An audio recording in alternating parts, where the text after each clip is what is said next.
ఓం గణేశాయ నమః. మనము పూజించే అమ్మ దుర్గామాత గురించి మనకు అనేక సందర్భాల్లో మనము చదివి విని ఉంటాం. కానీ నేను ఆ అమ్మ మహిమ గురించి, ఒక పక్షికి ఎలా తన ప్రభావం చేత ఆ పక్షిని దాని జన్మను పవిత్రం చేసిందో ఆ అమ్మ దేవి మాత గురించి చిన్న కథ చెప్పి తరించాలని, మీరు విని తరిస్తారని చిన్న ప్రయత్నం చేస్తూ ఉన్నాను. పూర్వం హిమాలయ పర్వతాల్లో ఒక చక్రవాక పక్షి ఉండేది. అది ఆకాశ మార్గాన ఆయా దేశాలపై తిరుగుతూ వచ్చి ఒకసారి కాశీపట్టణం చేరుకుంది. చక్రవాకం అనే పక్షి హిమాలయ పర్వతాల్లో నివసిస్తూ ఉండేది. అది ఒకసారి ఆహారం కోసమైనా కానీ మరి ఇతర విషయమునైనా కానీ అనుకోకుండా ఆమె కాశీపట్టణము చేరుకున్నది. ఆ పక్షి ప్రారంభం బాగుండి అన్నపూర్ణాదేవి మందిరం దగ్గరికి వెళ్ళింది. ఆ పక్షి ఏం చేసిందంటే, కాశీ వెళ్ళటమే పరమ పుణ్యము, దానికి తోడు అమ్మ విశాలాక్షి మాత అన్నపూర్ణ మాత మందిరములో చుట్టూ ఈ పక్షి ఏం చేసిందంటే 3 ప్రదక్షిణములు చేసింది. ఎందుకు చేసింది అంటే, అక్కడ ఏవో పడి ఉన్న మెతుకులను ఏరుకు తినే మిషలో తనకు తెలియకుండానే ఆ మందిరమునకు ప్రదక్షిణ చేసింది. ఆ ప్రదేశంలో పక్షి కదండి, ఆహారం కోసం ఆ దేవాలయం చుట్టుపక్కల ఉన్న పదార్థములు, అన్నపు మెతుకులు కానివ్వండి, మరి ఏ తినుబండారం కానీ పక్షి చూసి తినుటకని ఆ దేవాలయం చుట్టూ 3 ప్రదర్శనములు, తనకు తెలియకుండానే 3 ప్రదర్శనములు చేసింది.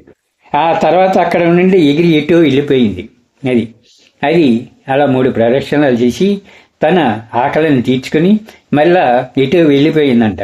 కొంతకాలానికి ఆ చక్రవాక పక్షి ఏం చేసిందంటే, తన ఆయుష్ తీరి మరణించింది. సరాసరి స్వర్గం చేరుకున్నది. చూడండి, ఆ పక్షి దానికి తెలియకుండానే అది మరణించి ఆత్మ స్వర్గానికి వెళ్ళిపోయిందంట. దివ్య రూపం ధరించి 2 కల్పాల పాటు దివ్యోభోగాలు అనుభవించింది. అది ఆ స్వర్గం చేరి ఏం చేసిందంటే 2 కల్పాలు అంటే 2 యుగాలు ఆ స్వర్గంలోకంలో అన్ని సుఖాలను అనుభవిస్తూ ఉన్నదంట. ఇది ఒక చక్రవాక పక్షి. దేనికి? అమ్మవారి చుట్టూ అమ్మవారి దేవాలయానికి 3 ప్రదర్శనములు చేసిన పుణ్యఫలమా ఆ పక్షి ఖాతాలో వేశాడు ఆ భగవంతుడు, ఆ అమ్మ దుర్గమ్మ తల్లి. భూలోకంలో క్షత్రియ వంశాన మగబిడ్డగా పునర్జన్మ పొందింది. అలా 2 యుగాలు అయిపోయినాక మళ్ళీ కలియుగంలో ఒక రాజుల వంశం, క్షత్రియ వంశం అంటే రాజుల వంశం, వాళ్ళు ఆ వంశంలో ఒక మగపిల్లవాడిగా పుట్టాడు. బృహద్రథుడు అనే పేరుతో ఆ మగబిడ్డ ఎదిగి యువకుడై పట్టాభిషిక్తుడయ్యాడు. అది ఆ పిల్లవాడు పెరిగి పెద్దవాడయి వాడికి ఒక పేరు పెట్టారు, బృహద్రథుడు అని పేరు పెట్టారు. తర్వాత వాడికి యుక్త వయసు వచ్చేసరికి రాజులు కదండి, పట్టాభిషేకం జరిపించారు. అతడికి త్రికాలజ్ఞ సహజంగానే సిద్ధించింది. వాడికి పోయిన జన్మ సుకృతం వల్ల 3 జన్మల ఇది ఒకటి చక్రవాక పక్షి, ఒకటి స్వర్గంలో ఉన్నది, ఇప్పుడు కలియుగంలో మళ్ళీ పుట్టాడు కదా, ఇది క్షత్రియుల వంశంలో రాజుగా. ఈ 3 వాడికి సిద్ధించినాయి అంట. యజ్ఞయాగాదులు చేస్తూ సత్యవాదిగా, జితేంద్రుడిగా, ధార్మికుడిగా ప్రజల ప్రశంసలు అందుకుంటూ ఉన్నాడు. అది ఈ మంచితనం వల్ల వాడు ఏం చేశాడంటే, ప్రజలను చక్కని రాజ్యపరాలను చేస్తూ వారికి ఏ ఇబ్బందులు కలగకుండా వారిని కన్న బిడ్డల్లాగా చూసుకుంటూ రాజ్య పరిపాలన చేస్తూ ఉన్నాడంట ఈ బృహద్రథుడు అనే రాజు. అతి దుర్లభమైన పూర్వజన్మ సుకృతి అతన్ని ఉన్న విషయంలో ఎలాగో ప్రజలకు తెలిసి బాగా ప్రచారంలోకి వచ్చింది. అతడు ఏం చేశాడు, ఇంకా అతని పూర్వజన్మలన్నీ ఈ ప్రజలుగా చెబుతూ ఉంటే వాళ్ళు ఏం చేశారు, అన్నీ ఈ ఒకరికి చెప్పిన విషయం ఇంకొకరికి వెళ్తూ ఉంటుంది కదండి, అలా రాజ్యం మొత్తం ప్రచారించింది ఈయన మహా ఇదని. మునీశ్వరులకు కూడా తెలిసింది ఈ విషయం. ఏం చేసి ఆఖరికి అరణ్యంలో తపస్సు చేసుకుంటా మునీశ్వరులకు కూడా ఈ విషయం తెలిసింది. వారు ఆశ్చర్య చిక్కులై దర్శనార్థం ఇచ్చారు. ఇంకా వాళ్ళు ఏం చేశారు, ఈ రాజుని దర్శించుకోవాలని వారు కూడా ఈ రాజు కోసం దర్శనం కోసం ఎదురు చూస్తూ కొంతమంది వచ్చి దర్శనం చేసుకుని వారి కోరికల సందేహాలు తీర్చుకొని వెళ్తూ ఉన్నారంట. బృహద్రథుడు భక్తి శ్రద్ధతో అతిథి మర్యాదలు జరిపాడు. వచ్చిన వారందరికీ అతిథి, అంతే కదండి, అతిథి దేవో భవ అన్నారు. అతిథిని సత్కరించడమే ఆ పరమేశ్వరుని సత్కరించినంత ఇది కదండి. అందుకని వచ్చిన వారిని చాలా మర్యాదగా అతిథి మర్యాదలు జరిపాడు. కుశల ప్రశ్నలు అయ్యాక మునీశ్వరులు తాము వచ్చిన పని ఏమిటో చెప్పారు. అది అప్పుడు ఆ మునీశ్వరులు ఏం చేశారంటే, ఇదంతా అయిపోయినాక రాజుగారిని ఒక చిన్న సందేహం వారు అడిగారు. అదేమిటంటే, మహారాజా, నీకు పూర్వజన్మ స్మృతి ఉంది, త్రికాలజ్ఞత ఉంది. ఏ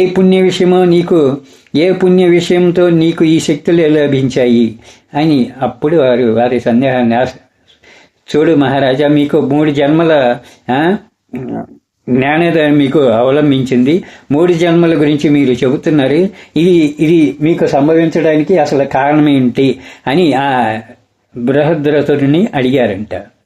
అప్పుడు ఆయన ఇలా రహస్యం కాకపోతే చెప్పగలిగినదైతే తెలియపరిచి మమ్మల్ని ఆనందింప చేయండి అని ఆ మునులు ఋషులు అడిగారు ఎవరిని, ఈ రాజుని. అప్పుడు ఆ రాజు చెబుతున్నాడు, మునిందులారా, ఇందులో రహస్యం ఏమీ లేదు అయ్యా, ఇందులో నేను దాచాల్సిన విషయం ఏమీ లేదు. అంతా అమ్మవారి దయ. అది అంతా అమ్మలగన్న అమ్మ ఆ దుర్గమ్మ దయే. నాకు ఈ పూర్వజన్మల వృత్తాంతం తెలియటం, నేను చేసిన మహా పుణ్యాలు అన్నీ నాకు తెలియటానికి కారణం అని. పూర్వజన్మలో నేను ఒక చక్రవాక పక్షిని, అది మళ్ళీ చెబుతున్నాడు, నేను ఒకానొక సమయంలో చక్రవాక పక్షి అని ఒక పక్షి రూపం ధరించాను. అల్పజీవిని. అది ఎంత కొంత ఆయుష్యే ఉంటుంది, మనిషిలాగా ఉండదు.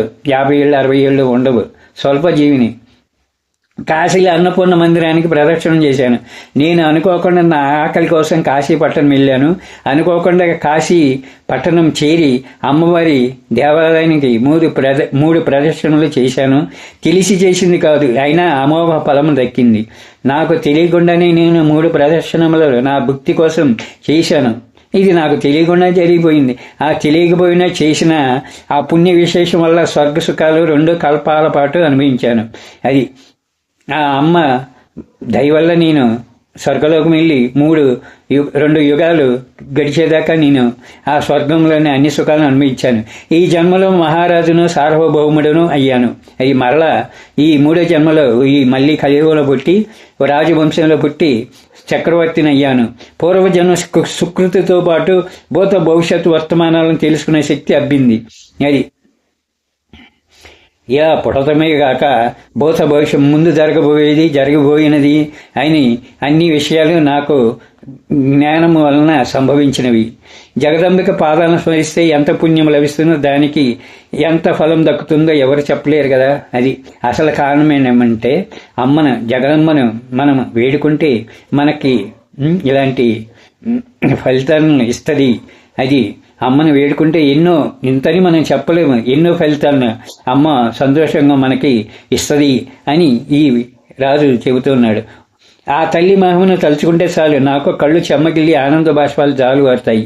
ఒక్కసారిగా అమ్మ దుర్గమ్మను మనసులో ఒక్కసారి స్మరించుకుంటే నాకు అనుకోకుండా నా కళ్ళ వెంట కన్నీరు ఆనంద బాష్పాలుగా జాలువారుతూ ఉంటాయి.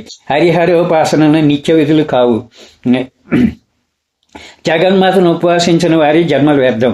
అది ఇంకా అసలు విషయం ఏంటంటే, మన అమ్మను కన్నా అమ్మ జగదమ్మను ఒక్క రోజైనా మనం స్మరించకపోకుండా ఉండటం మన పోయిన జన్మ పాప భూయిష్టము. ఎవరైనా అమ్మను స్మరించుకుంటే దాని ఫలితము అనేక విధాలుగా ఉంటుందని ఈ కథ ద్వారా మనము తెలుసుకోవాలి. వారు తల్లిని మర్చిపోయిన కృతజ్ఞులు. అది వారు అలా స్మరించకపోతే కన్న తల్లిని కూడా వారు ద్వేషించిన వాళ్ళుగా అయిన వారి లెక్కలో ఆ అమ్మ జగదంబ వేస్తుంది అని చెబుతున్నాడు. హరిహరోపాసన నిత్య విధులు కావు, అది హరిహరోపాసనలు. శివుడు, హరి అంటే విష్ణుమూర్తి, హర అంటే శివుడు. వీళ్ళను ఉపాసించడం నిత్య విధులు. నిత్యము పూజిస్తూ ఉన్నా కూడా ఎవరైనా ఏమిటి పరదేవతోపాసన ఒకటే నిత్యమని సత్యమని శృతి చెబుతుంది. అది విష్ణుమూర్తిని శివుణ్ణి ప్రతినిత్యం పూజ చేస్తున్నా కూడా నీవు ప్రతిరోజు కాదు ఒక వారంలో ఒకరోజైనా ఆ పరదేవత అమ్మని జగదాంబికను స్మరణ చేసుకోవాలని దీని అర్థం. స్మరణ చేసుకుంటేనే మన జన్మ సాఫల్యం జరుగుతుంది అని ఈ రాజు చెప్తున్నాడు. మీలాంటి జ్ఞానులకు నేను చెప్పేదేమిటి అంతా చెప్పి మీలాంటి మహామునులకి, మహా పండితులకి, మహా తపశక్తులవంతులకి నేను ఇక చెప్పేదేముంది, మీకు తెలుసు కదా అని. భగవతి పాదాంబోజాలను నిరంతరం సేవించవలసిందే. అది అమ్మ పాదాలను ఎప్పుడు మనము ఆశ్రయించి, అమ్మా నీ కాళ్ళ దగ్గర మేము పడి ఉన్నాం తల్లి, మమ్మల్ని నువ్వు ఏ ఆపద రాకుండా కాపాడు తల్లి, మా జన్మలు ధన్యం చేసే బాధ్యత నీవే తల్లి అని. అంతే కదండి, మన అమ్మని మనం అడగాలి. అడిగే ఆ బాధ్యత మనకున్నది. మనం ఎంత బాధ్యతగా, మనం ఎంత ప్రేమగా మనం అడిగితే అమ్మ అంత సంతోషంగా మనకి కరుణించక తప్పదు కదండి. అమ్మ అంటే మరి అదే కదండి, అమ్మతనం అంటే అంతే అదే కదండి. మరి ఇంతకన్నా ఈ జగత్తులో సేవించదగిన మరొక వస్తువు నిర్గుణం కానీ సగుణం కానీ ఏదీ లేదు. అది ఇంకా తేల్చి చెప్పేశాడు. వాళ్ళకి అంతా తెలిసిన ఋషులకి ఈ అమ్మని పాదాలను పట్టుకుంటమే మానవాళికి సరైన కార్యక్రమం. విధి పట్టుకోవాలి. అమ్మ పాదాలు పట్టుకుంటేనే ఏదైనా మనకి ప్రసాదిస్తుంది. హరిహరాదులు సేవించు, కానీ ఒక మెట్టు అమ్మని మర్చిపోవద్దు అని బృహద్రోధుడు సమాధానము మునీశ్వరులకు సంశయాలను తీర్చింది. ఇలా బృహద్రోధుడు ఆ మునీశ్వరులకు వాళ్ళ సందేహాలను తీర్చారు. అప్పుడు వాళ్ళు సంతృప్తులై సంతోషం పడి ఆనంద బాష్పాలు వెతుక్కుంటూ తమ ఆశ్రమాలకు వెళ్ళి ఆ మాతను, గౌరీమాతను నిత్యము ఒక్కసారైనా స్మరించుకొని ధన్యులయ్యి కైలాసం చేరారు. ధన్యోస్మి. సర్వే జనా సుఖినో భవంతు.